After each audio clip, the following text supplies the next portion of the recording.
Hi, my name is Bruno. I'm trying to learn how to use Blender, and I'm making a Lego character today.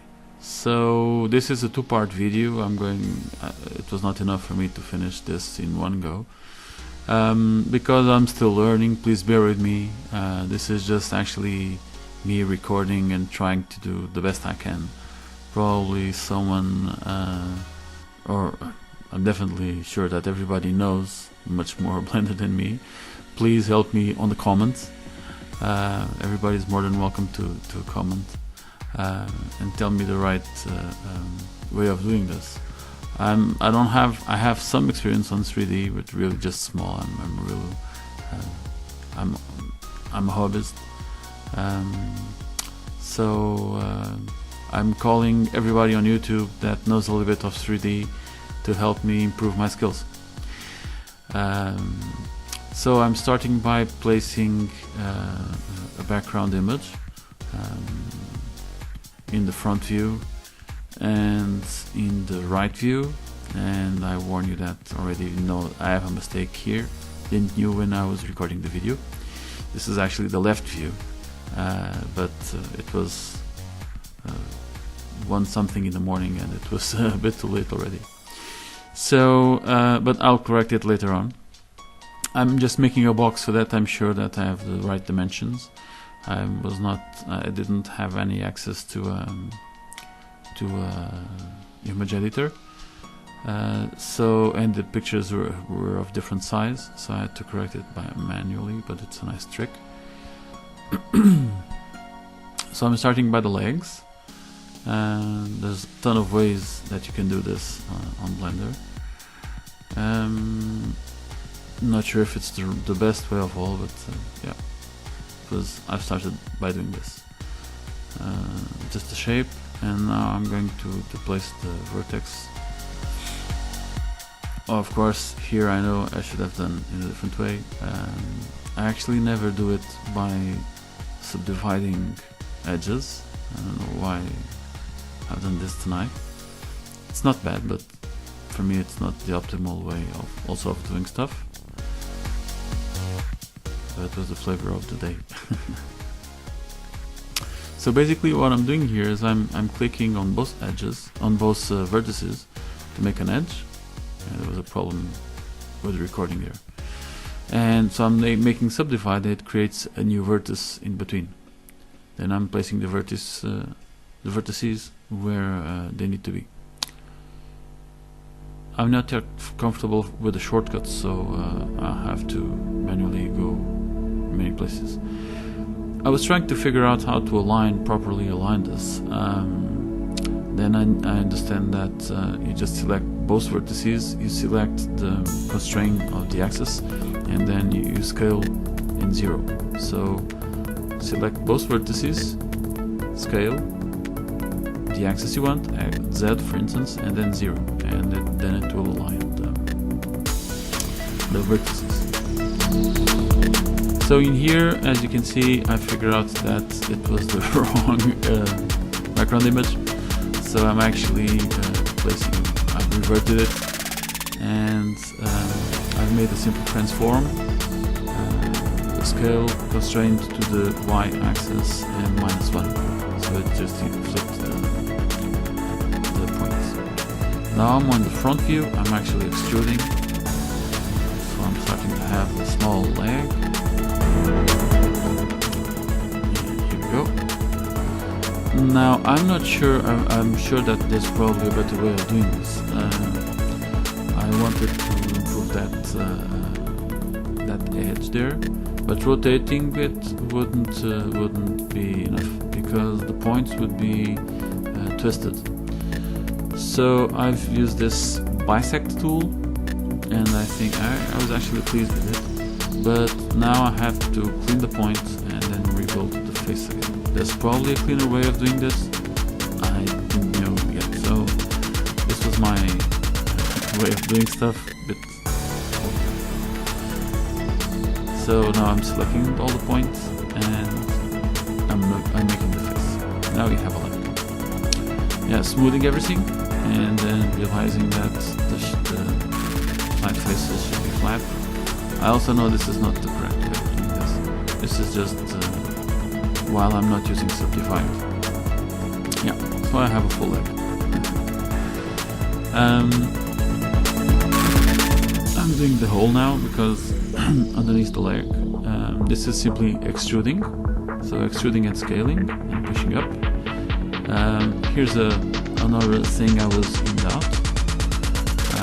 So I'm cutting in the middle and I'm adjusting it. I'm not sure if this is the correct way of doing this or if there's any better or faster way, but it was what I've done. So now I have a hole up in there and we're going to make a hole on the back. I was trying to find a way of making the boolean while on edit mode. Not sure if there is. I'm pretty sure that I've seen one of those modes in. Yeah, I'm searching for it. I'm looking at the position, but I'm not going to be that precise. And I'm almost sure there's a way of making boolean in edit view on the 2.78 version. But I couldn't figure it out, so I was actually trying to search for it, searching and searching and searching. So what I've done is I've selected the whole object and separated it. Let's see, yeah, selected it. Oh, come on, this makes me look bad. I was actually searching for it quite a long time. Yeah. So it just didn't. No. So you need to select that small object, separate it, and then you can pick it up and say boolean. Yeah. Oops. What happened there? I didn't apply it.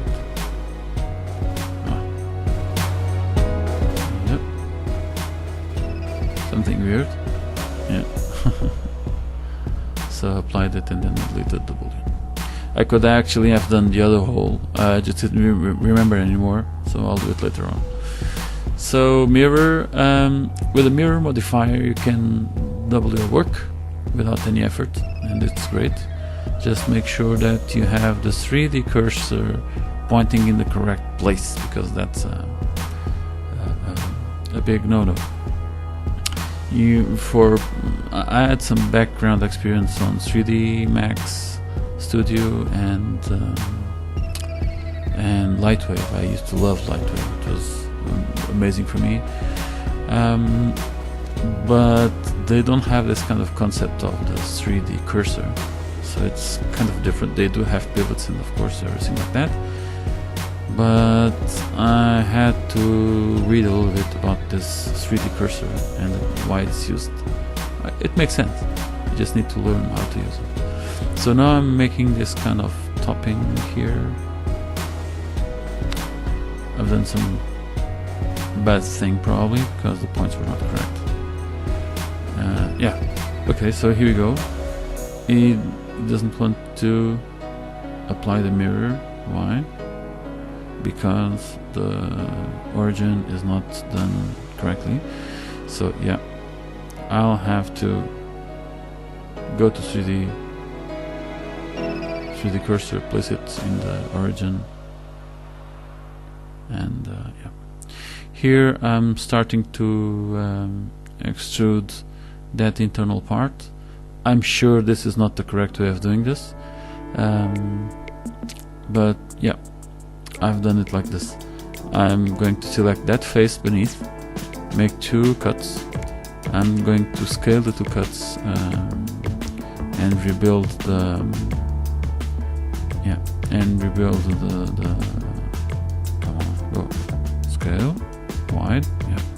And I'm going to rebuild that circle, that small cone, by extruding it manually. So I'll do it later on. I'm sure that there's a much better way, and using of course the leg in there, probably extruding it and then separating it. Yeah, now I'm actually thinking about it, but it should be enough. Yep. Another one. Here we go. Yep. Adjusting some minor points. And whoops. No, that won't cut it. The problem that I'm having here, I believe it has to do with I'm merging too much on.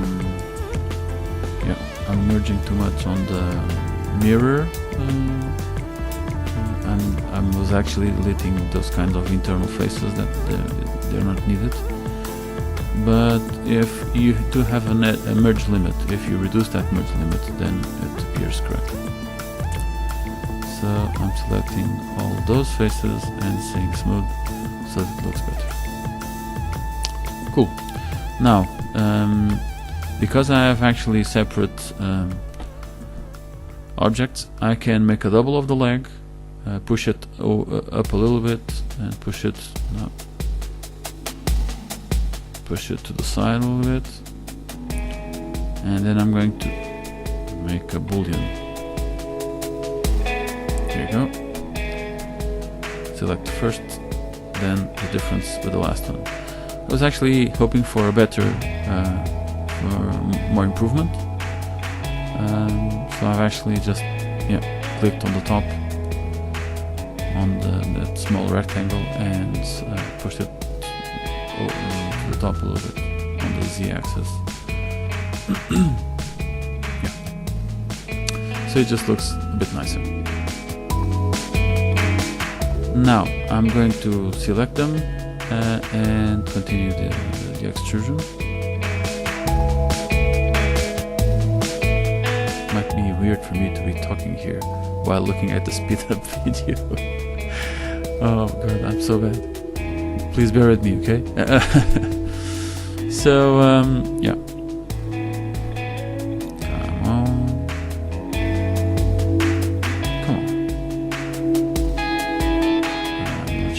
Stopped.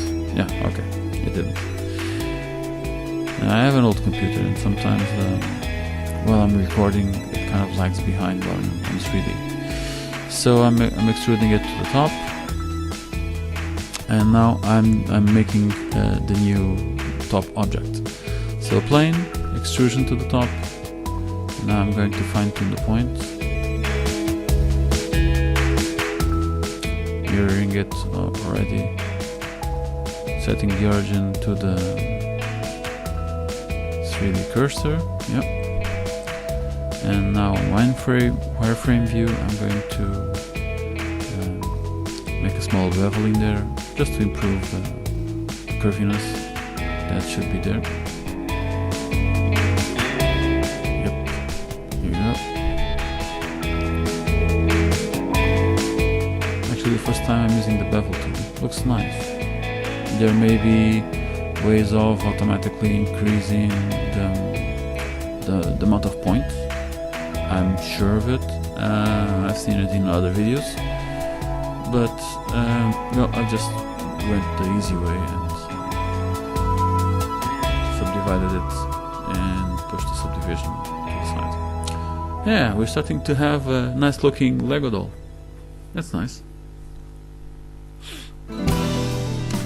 So now, yeah, next in line, the head.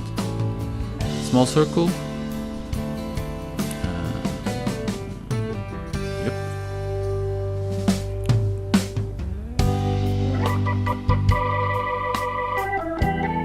Okay. So one thing you shouldn't do is, I'm going to delete it. Yeah, sorry. Delete the circle and do again. One thing you shouldn't do is add the circle and then start automatically scaling. No, add the circle, go to edit mode, and then scale, or else you will have all the model just really bad. So in here I'm basically just extruding a 32 face circle. So yeah, the head is really simple. I'm doing this low poly, and then I'm going to add some subdivisions. make the rounded edges. Yeah, in here I couldn't see the stuff. So yeah, oh, come on, the selection is awful for me. Yeah, scaling and constraining to the negative of the Z. So instead of it's a nice trick. You just constrain it, say Shift Z or Shift Z, and it means that you can scale on the X and on the Y, but the Z will not move. And that's quite a nice trick. So in here I've done two subdivisions. Select the whole loop of faces. This is really nice. This is I think it's where Blender excels. It's really cool and fast. And I'm sure that when I learn all the shortcuts, it becomes much faster and much better to model also. I also really need to learn some basic modeling skills. Yeah, okay, so yeah, changing the point lamp to a sun lamp, and of course the cycles render, which is awesome, really nice. It's so nice to have a free ray tracing, photorealistic render. It's just amazing. The cycles render, it's really cool. I've played it a little bit. So here, yeah, the arm. Oh my god, this is awful. I spent so much time here and I really fucked it up. But in the end, I think it turned out more or less okay. So, starting with a circle. Yeah, really basic. Come on. So, yeah, I'm trying to extrude this and rotating it, and then after a while I realized it's not the best way of all. I should probably have done a cube and then extruded the cube in low poly, and then afterwards starting to subdivide. And yeah, but yeah, this is what it is. I'm still learning, so yeah. Whoop-de-doo. Here we go. Yeah, I mean, this is where you can really see that you're not good at 3D modeling. Okay, so I read somewhere that to really be good at 3D modeling, you need to not just learn the tool, learn the process, but also learn the sequence. There are certain sequences that you can actually do that improve your work and your workflow tremendously, and I really agree with it. I really think it's true. Yeah, so it seems like it's okay, right? So watch this. Everything is so blah. Jesus, I'm really bad. Awful. Oh, come on. That's not an arm anymore. That's something junky. Ugh. No. Awful. I'm ashamed of myself. So here we go. Now I'm trying to correct it, and yeah, I'm doing actually even worse. And as you can see, I now have what it seems like to be a wrinkled arm with some wrinkled armpit, and yeah, this doesn't cut it. So I need to learn how to delete geometry. I mean, it doesn't look bad. You can actually remember this stupid thing and understand that you can do sleeves and stuff. It might be worth to explore this a little bit, but it's not what I want. What I want at the moment. Please, on the comments, tell me how I should have started this. And thanks. Okay, so now I was trying to figure out a way of smoothing this up, and yeah, I've of course dissolving. Yeah, I'm not English, so I had to try to figure out what would be the perfect word for the tool that I was searching for. Yeah, you can actually isolate it very quickly with the forward slash key. So it's on top of the 8 on the keypad. It's amazing. It's really much better than in 3D Studio Max. You had to go to the layers panel and select the isolate wall. This is so much faster. In terms of modeling, Blender is such a cool tool. I'm really amazed by it. So I'm just selecting the faces and searching smooth, and it's evening out. There's probably some tool that allows you to make a value so that I don't need to go that many times here, probably. But it's really cool. It did the job. In here I'm doing slides edges, which probably should be what I started in the beginning. And I've ended up with actually a nice looking arm. I enjoyed the arm in the end. Okay, so part 2 is coming soon. Hope you enjoyed it, and see you in my next video. Thank you.